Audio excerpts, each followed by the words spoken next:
மாண்புமிகு தமிழக முதல்வர் புரட்சித் தலைவி அம்மா அவர்களை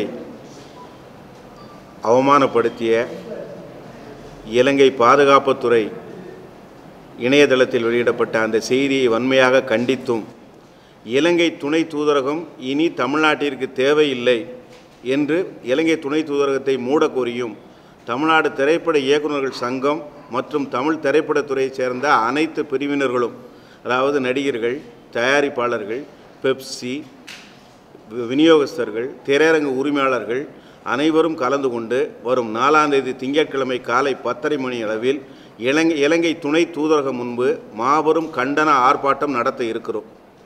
இந்த ஆர்ப்பாட்டத்திற்கு பொதுமக்கள் அனைவரும் கலந்து கொண்டு ஒத்துழைப்பு தருமாறு கேட்டுக்கொள்கிறோம்.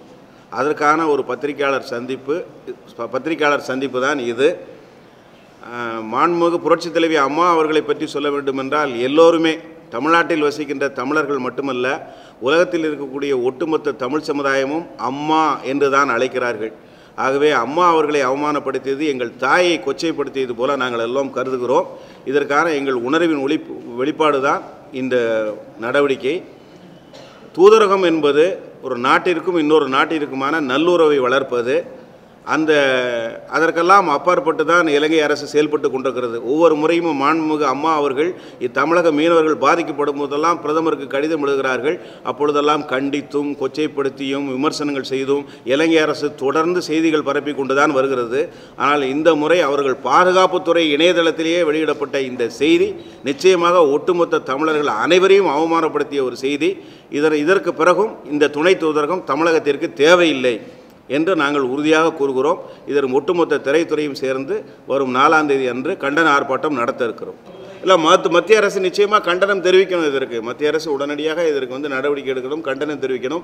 எங்களை பொறுத்த வரைக்கும் ஒட்டுமொத்த தமிழர்களும், குறிப்பாக திரைப்பட துணையினரும், இப்படிப்பட்ட துணை தூதரகம் இனிமேல் தமிழகத்திற்கு தேவையில்லை. நிச்சயமாக இல்லை, இப்போவே இல்லையா? இப்போ இலங்கை சேர்ந்த நடிகர்கள் யாராவது இங்கே நடிச்சிட்டு இருக்காங்களா? பூஜான்ற சார், ஆனால் பூஜா அப்படின்ற நடிகை முழுக்க இலங்கை நடிகை அப்படின்னு கேட்டால், அந்த நடிகை எங்கள் அம்மா பெங்களூரை சேர்ந்தவர், நான் இந்தியர் அப்படிங்குது. இதுக்கு நம்ம என்ன பதில் சொல்கிறதுன்னு தான் தெரியல. ஆனாலும் கூட இப்போ பூஜா தற்சமயம் பெரிதாக தமிழ் திரைப்படங்களில் நடிக்கிறது இல்லை. கத்தின்ற அந்த விஜயனுடைய படத்தை எடுத்து வரும் இருவருமே தமிழர்கள், இலங்கையை சேர்ந்த தமிழர்கள். கருணா என்பவர் உங்களுக்கு எல்லாருக்குமே தெரியும். ஐங்கரன்ற ஒரு நிறுவனம் நடத்திட்டு வராரு. அவர் தான் முதல்ல ஓவர்சீஸ்லாம் தமிழ் படங்களை வாங்கி வெளியிட்டவர். அவனுடைய இன்னொரு பார்ட்னர் அவரும் தமிழர் தான். இப்போ அந்த நிறுவனத்துக்கு அடுத்து சீமான் கூட படம் பண்ண போகிறார். ஆனால் ஒட்டுமொத்த திரைத்துறைக்கும் நாங்கள் அழைப்பு கொடுத்துருக்கோம். நடிகர்கள்ட்ட பேசியிருக்கோம், தயாரிப்பாளர் சங்கத்தில் பேசியிருக்கோம். தயாரிப்பாளர் சங்கம், இயக்குனர் சங்கம் இணைந்து தான் நடத்துது மண்டே அன்னைக்கு. அதில் திரையரங்கு உரிமையாளர்கள்ட்ட பேசியிருக்கோம், அவங்க ஓகேன்ட்டாங்க. விநியோகஸ்தர்கள்ட்ட பேசுகிறோம், அவங்களும் வருவாங்க கண்டிப்பாக. பெப்சி நிர்வாகிகள் இப்போ அமீர்கிட்ட பேசியிருக்கோம், பெப்சி சிவாட்ட பேசியிருக்கோம், அவங்களும் கலந்துக்கிறாங்க. அதனால் அனைவரும் கலந்துக்குவாங்கன்னு எதிர்பார்க்குறோம். கோரிக்கையும் விடுத்திருக்கோம். நாங்கள் இதே இலங்கையில் 10 ஆண்டுகளுக்கு முன்பு சமாதான பேச்சுவார்த்தை நடந்துகிட்டு இருக்கும் பொழுது, புலிகளுக்கும் இலங்கை அரசுக்கும் ரணில் விக்ரமசிங்கே அதிபராக இருக்கும்போது சமாதான பேச்சுவார்த்தை நடந்தது. அப்போ நான் தான் முதல்ல போய் படப்பிடிப்பு நடத்தினேன் இலங்கையில்.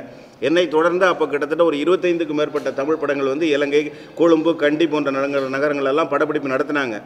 அதுக்கப்புறம் 2009 அந்த முள்ளிவாய்க்கால் படுகொலைக்கு அப்புறம் யாரும் இன்று வரைக்கும் இலங்கைக்கு போய் யாரும் படப்பிடிப்பு நடத்தலை. ரொம்ப நன்றிங்க. எங்களுடைய அழைப்பை ஏற்று வந்த அத்தனை பத்திரிகை, இணையதள, ஊடக நண்பர்கள் அனைவருக்கும் எங்களுடைய நன்றி.